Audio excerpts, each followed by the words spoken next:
In this video, I'm going to be installing a Whiteline rear sway bar and Moog end links on my Mk7 Golf Sportwagen.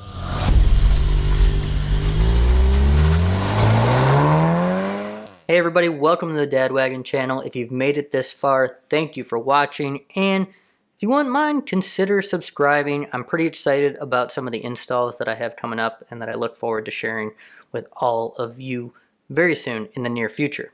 Now that that's out of the way, let's talk about how I totally underestimated this install. I went in this thinking that it was going to be a 30-minute job and it was going to be super easy to do. Well, I was very wrong. It took me much longer than that, partially because I was trying to put it in backwards for a little bit, but beyond that, I think what I did was I misconstrued this idea that I kept reading that everyone said, man, for as much as you pay for a rear sway bar, which they're pretty affordable, the improvement you get out of them is a ton. And now that I've already done this install and have had about a week and a half to drive around with it, I 100% agree. Now before we get to the install, let's take a quick look at a few tips and hints I want to share with everybody that are kind of the important factors to consider before undertaking the install. Tip number one for this install is if you have the right tools, dropping the exhaust would make this job 1,000 times easier and much faster. Number two, if you don't already have a set of triple square bits, you'll need them for this job and they're worth picking up if you have a Volkswagen. Number three, for all rear sway bars, not just this Whiteline one, the ideal situation is you should be doing your final torque while the suspension is under load. So you'll either need some ramps or some extra wood or some extra jacks to make this happen. So find that and get those ready before you do this install. And number four, while you're in there, I definitely recommend replacing the end links. It's not necessary, but you'll see I'm replacing mine with some Moog OE replacement links. And my car only has 40,000 miles on it, and the stock end links that were on there did not want to come off anytime soon. They were pretty well stuck, but luckily I didn't have to. I had already picked up the Moog end links, and at just about $40 a piece, when you compare them side by side, these Moog ones are really, really nice. All right, let's jump into the install, and then I'll catch up with you afterwards to share a few of my first impressions. All right, I know I said we were getting into the install, but first, a quick PSA. Take good care of your jacks and all your tools, and they'll take good care of you. This was just me doing a little bit of maintenance on my jack. It was starting to lose pressure over time, and so I was just topping it off with some fluid and getting out any air that was currently in the system. All right, as most of these installs go, it always starts with getting your car up in the air so you can do some good work on it. So using some jack stands, I lifted up the rear.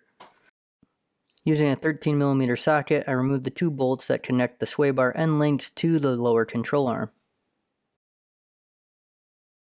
Next, using a 10mm triple square, remove the 4 bolts that hold on the rear sway bar bushing brackets that are connected to the subframe of the vehicle.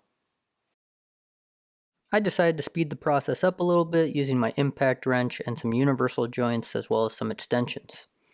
Here on the passenger side of the vehicle, I'm using a jack to raise up the suspension slightly and get the drive axle out of the way because it was blocking access to these brackets and the bolts that hold them in place. Another little hack I figured out is that the triple square bits that I have, I'm able to use with a small wrench, and in some of these tight spaces, it was really the only way to get some good turns on these bolts that hold in the sway bar. Now that you have the OEM rear sway bar disconnected, do your best to get it out. It's a real pain in the ass.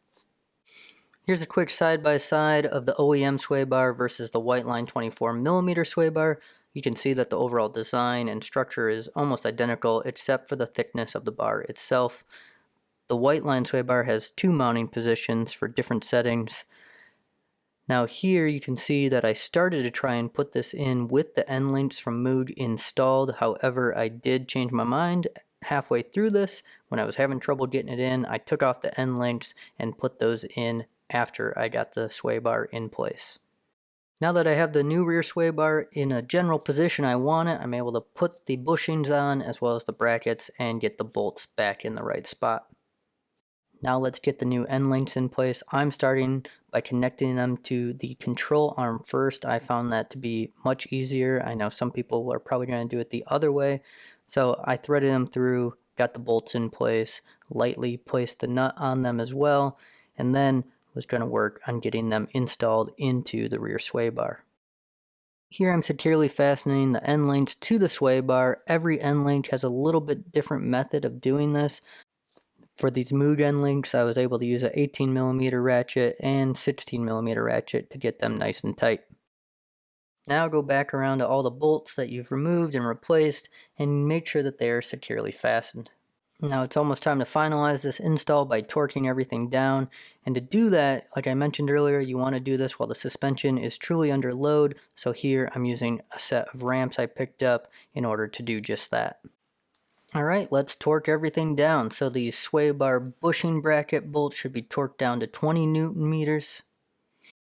These 13mm that connect the sway bar end links to the control arm should be torqued down to 35 Newton meters. The final step of this install, which is somewhat unique to this Whiteline sway bar, is putting on these little braces that go next to the bushings on both sides. You should be putting them both either on the outsides of the bushing or the insides, and what I'm showing you here is in that original recording I was putting them on the outside. I did end up moving them to the inside of the bushing about 3mm away from the bushing itself. Alright, I know in that install video I wasn't able to show you or communicate nearly as much pain as I went through to get that damn rear sway bar installed, but I can attest that I struggled with it a little bit for a little while. But finally went in super easily, great fitment, and at the end of the day, after driving around with it, not for too long, but like I said, it's been about a week, it's amazing. It really changes the drivability of the car through turns at higher speeds, keeps the car nice and flat. This is the 24mm. There's also a 22mm from Whiteline, but then you can go, I mean, I think H&R has a 26 and even higher on some of these for how stiff you want that to be and how flat you want to stay. The neat thing about a rear sway bar is it has no impact on your straight line driving or changes anything about the ride quality in that way. The biggest issue that you'll read about with people with rear sway bar installs is some noise that they create. That really sounds like it comes from when people are not torquing these or finishing the install with the suspension under load. You saw that I did that. I totally recommend you do that as well. And the Whiteline rear sway bar comes with those little orange clamps that help keep things in place so that doesn't happen. How effective are they? I don't know. Nobody else provides those, but it's an interesting approach. And so far, it's working well. So hopefully this video was super helpful to all of you. If it was, again, please hit the like button and consider subscribing and consider checking out a few other videos. Stay in touch and stay tuned because there will be some very cool installs we have coming up, as well as maybe some giveaways. We'll see.